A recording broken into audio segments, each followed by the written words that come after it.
రుణమాఫీ గీ పేరింటేనే కారు పాటోలు కత్తి తిప్పుతారు కాంగ్రెస్ సర్కార్ మీద యుద్ధం చేయనీకి. ఇక సర్కారోళ్ళేమో కూట్ల రాయి తీయనోడు కూడా ఏట్ల రాయి తీసినోళ్ళ మీద పడేడుతారు అని కారడ్డాలాడతారు కారు పాటోళ్ళ మీద. ఇక జనాల సంగతి అయితే చెప్పవశం లేదు. ఎవలకు రుణమాఫీ అయిందో ఎవలకు కాలేదో ఎంతెంత అయిందో తెలియక తలకాయలు బద్దలు కొట్టుకుంటున్నారు. మరి ఇప్పుడు గీ ముచ్చట ఎందుకంటే ఇప్పుడు ఇంకో రుణమాఫీ చేస్తామని మాట్లాడిండు సీఎం రేవంత్ అన్న. మరి గదేం రుణమాఫో గదెంతనో చూద్దాం నడువురిగా. రైతులకు రుణమాఫీ చేసిన చెయ్యిపాటి సర్కారు ఇప్పుడు చేనేత కార్మికులకు కూడా రుణమాఫీ చేయనీకి ఆలోచనలు చేసింది.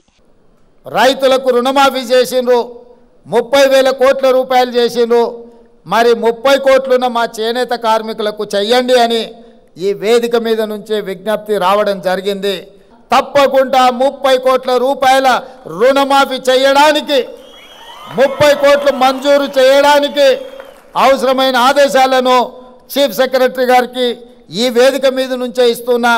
రైతన్నలకు రుణమాఫీ చేసిండ్రు, మరి మాకు చెయ్యరా? మాకు కూడా చెయ్యాల్సిందే అని అడిగిరట నేతన్నలు. ఇక రైతన్నలకే 30,000 కోట్ల రూపాయలు చేసినాం, ఇక నేతన్నలకున్న 30 కోట్ల రూపాయలు మాఫీ చెయ్యలేమా అని అనుకున్నట్టున్నది సర్కారు. అందుకే ఎంబటే 30 కోట్ల రుణమాఫీ చేస్తామని చెప్పిండు సీఎం రేవంత్ అన్న. Indian institute of handloom technology యూనివర్సిటీని షురూ చేసిన కార్యంలా గీ మాట చెప్పిండు సీఎం రేవంత్ అన్న. ఇక గా యూనివర్సిటీకి కొండా లక్ష్మణ్ బాపూజీ పేరు పెట్టిండు.